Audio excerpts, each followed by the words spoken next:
Hello everyone, welcome to Prince Civil Services YouTube channel. I'm Dheeraj Rajpurohit and today we are going to know about delimitation commission, जिसे हम हिंदी में कहते हैं परिसीमन आयोग। तो क्या है परिसीमन आयोग? What is delimitation commission? तो इसके बारे में आज जानेंगे इस वीडियो में। देखिए, सबसे पहले तो हम जैसे हमेशा लेते हैं कंटेक्स्ट देखेंगे, क्यों हम डिलिमिटेशन कमीशन के बारे में अब स्टडी कर रहे हैं। देन हम देखेंगे डिलिमिटेशन का क्या मतलब होता है, फिर डिलिमिटेशन कमीशन जो है ये क्या है, कौन बनाता है इसे, इसका काम क्या है, एंड अल्टीमेटली हम देखेंगे कितने डिलिमिटेशन कमीशंस इंडिया में बने हैं और फ्यूचर में कब बनेगा। ठीक है, तो ये हमारा ओवरव्यू होगा आज की क्लास का। Let's start with the context, क्यों हम ये पढ़ रहे हैं। देखिए, करंटली रिसेंटली एक 3 मेंबर डिलिमिटेशन कमीशन बनाई गई थी जम्मू एंड कश्मीर के लिए, और उसने अपनी रिपोर्ट दी है on 5 May 2022, few days back. और इन्होंने अपनी रिपोर्ट दी है जम्मू कश्मीर से रिलेटेड। तो जम्मू कश्मीर की जो असेंबली, आपको पता होगा कि जम्मू एंड कश्मीर को जब से यूटी बनाया हमने अगस्त 2019 में, हमने जम्मू एंड कश्मीर को यूटी बना लिया था। जम्मू एंड कश्मीर को 2 यूटीज में डिवाइड कर दिया था, लद्दाख एंड जम्मू एंड कश्मीर। तो जम्मू एंड कश्मीर, इससे पहले वहां पे एक लेजिस्लेटिव असेंबली हुआ करती थी जो कि जिसका इलेक्शन अब तक नहीं हुआ है।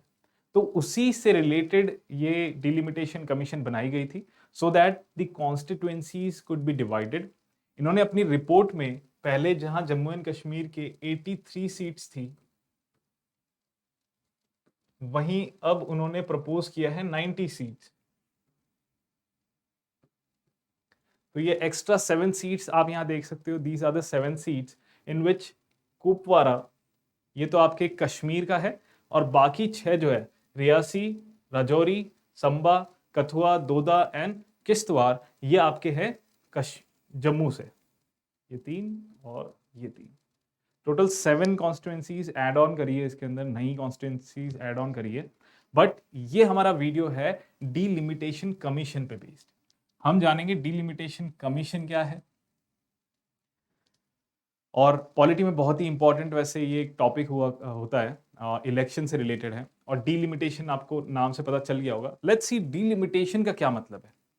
देखिए, डिलिमिटेशन जो है, इसका मतलब होता है, डिलिमिटेशन लिटरली मींस एक्ट और प्रोसेस ऑफ फिक्सिंग लिमिट्स और बाउंड्रीज ऑफ टेरिटोरियल कॉन्स्टिट्युएंसीज। तो कॉन्स्टिट्युएंसी क्या होती है? जिसे हम निर्वाचन क्षेत्र कहते हैं हिंदी में। कॉन्स्टिट्युएंसी जहां से एक हमें रिप्रेजेंटेटिव इलेक्ट होके आता है, और वो उस पॉपुलेशन को, उस कॉन्स्टिट्युएंसी की पॉपुलेशन को रिप्रेजेंट करता है किसी असेंबली में, either state assembly, either parliament, कहीं ना कहीं उसे रिप्रेजेंट करेगा। एमएलए, एमपी जो होते हैं वो इसी कॉन्स्टिट्युएंसी से इलेक्ट होके आते हैं।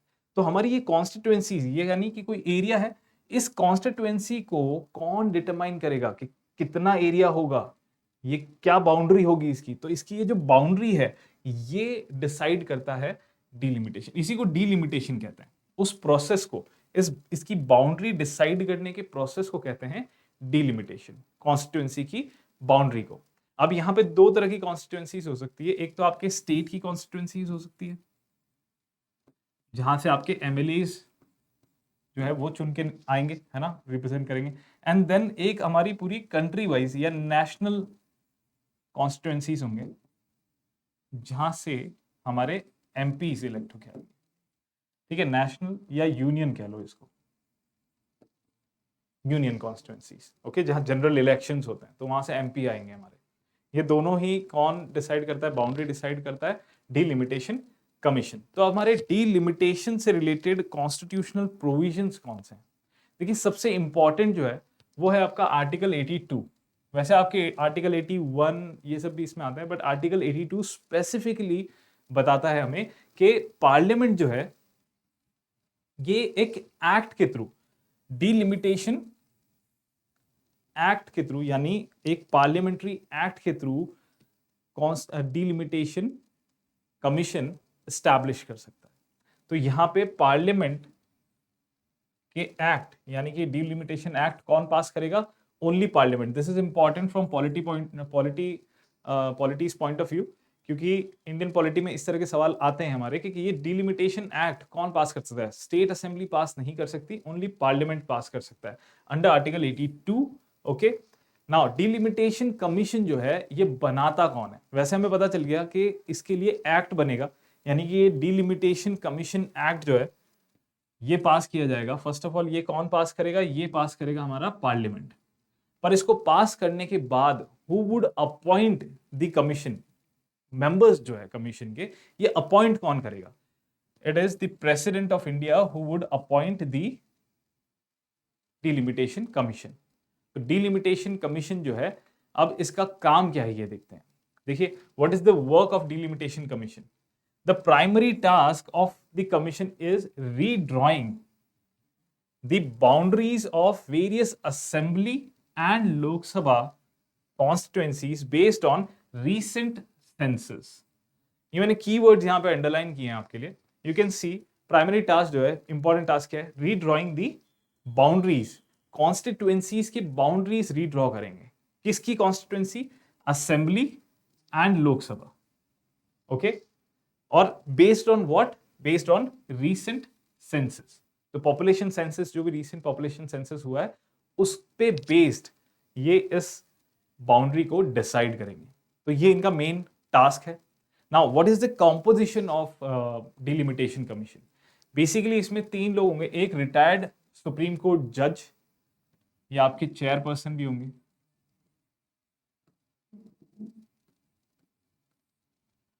Okay, he would be the chairman, he or she, and then chief election commissioner, यानी कि इलेक्शन कमीशन ऑफ इंडिया के chief election commissioner, and then respective state election commissioners.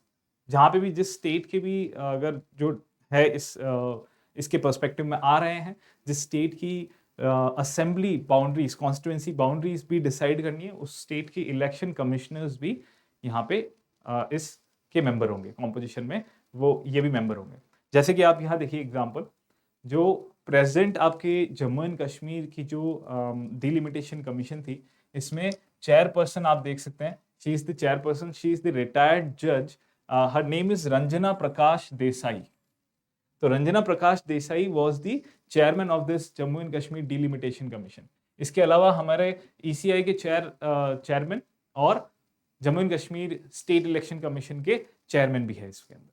ठीक है, चलिए तो हम कॉम्पोजिशन में आ गए।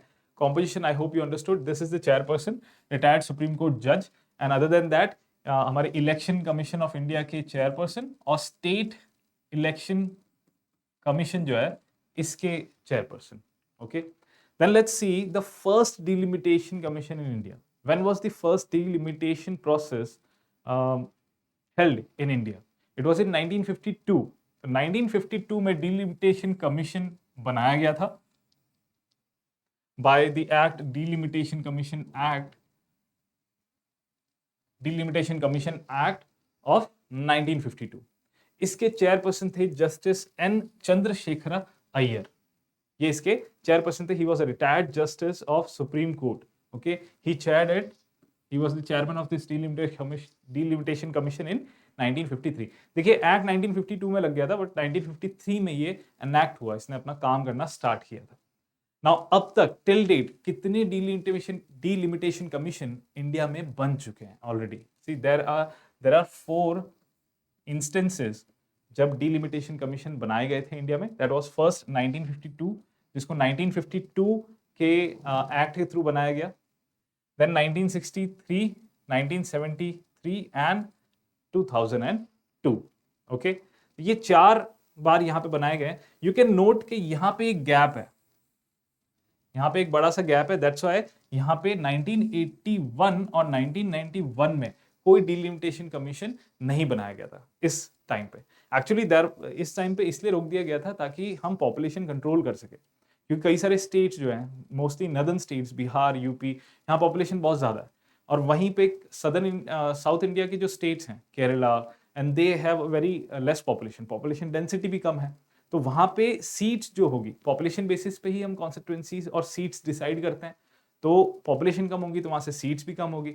तो इसलिए उस चीज को, ये एक नेगेटिव प्रेसिडेंस हो सकता है कि अगर समझ लो कहीं पॉपुलेशन वो इस वजह से बढ़ा रहे हैं और पॉपुलेशन मेजर्स जो है गवर्नमेंट इंप्लीमेंट नहीं कर रही, because they want to have a strong hold और want to have more seats in the union parliament, तो वहाँ उस केस ऐसा ना हो, इसलिए हमने यहाँ पे 2 बार हमने डिलिमिटेशन कमीशन बनाया नहीं, हम वापस रिड्रॉ नहीं करेंगे, सो दैट गवर्नमेंट क्या करे, गवर्नमेंट न्यूट्रली जो पॉपुलेशन कंट्रोल मेजर्स हैं और पॉलिसीज हैं वो इंप्लीमेंट कर सके। इवन यहाँ पे 2002 के बाद कोई डिलिमिटेशन कमीशन नहीं बनी है। The reason is same, population controlling measures could be implemented neutrally और impartially by the states. Okay, इसके बाद से अब डिलिमिटेशन कमीशन नहीं बनी है, तो हमारा नेक्स्ट डिलिमिटेशन कमीशन कब बनेगा? सी देखिए, इसमें एक इंपॉर्टेंट अमेंडमेंट एक्ट है, 84th अमेंडमेंट एक्ट ऑफ 2002। इसके अंदर पार्लियामेंट ने क्या किया, अमेंड किया कॉन्स्टिट्यूशन को और लिमिट कर दिया कि हम डिलिमिटेशन प्रोसेस तब तक नहीं करेंगे, कब तक? 2026। तो the year 2026 has been made as a mark, and mark के भाई हम 2026 तक डिलिमिटेशन नहीं करेंगे, यानी डिलिमिटेशन कमीशन भी नहीं बनेगा।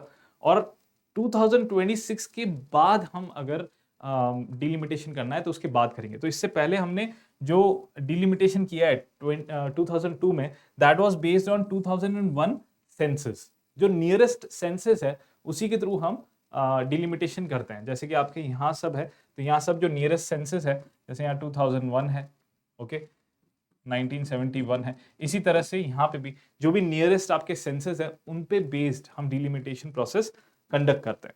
तो यहाँ पे 2001 सेंसस के थ्रू हुआ है, उसके बाद से नहीं हुआ है। तो अब 2022 के बाद होगा, 26 के बाद हम डिलिमिटेशन कमीशन बनाएंगे और डिलिमिटेशन कंडक्ट करेंगे। तो हम कौन सा सेंसस यूज करेंगे नेक्स्ट टाइम? अगर पोस्टपोन नहीं होता तो, वैसे पोस्टपोन भी कर सकती है पार्लियामेंट इसको। सो कौन सा सेंसस यूज करेंगे? 2021, जो अब तक आउट नहीं हुआ है। तो होपफुली 2026 तक ये जब सेंसस डाटा हमारे पास आ जाएंगे, तो 2021 के जो सेंसस डाटा है उसके ऊपर, उस पे बेस्ड हम डिलिमिटेशन प्रोसेस कंडक्ट करवाएंगे। Okay, so this was all about delimitation commission. I hope you like the video. अगर लाइक किया है आपने तो प्लीज लाइक बटन क्लिक कीजिए, और अब तक अगर सब्सक्राइब नहीं किया तो सब्सक्राइब कर लीजिए Prince civil services for more updates and more exciting videos like this. On this note I and my video. Take care and God bless you all.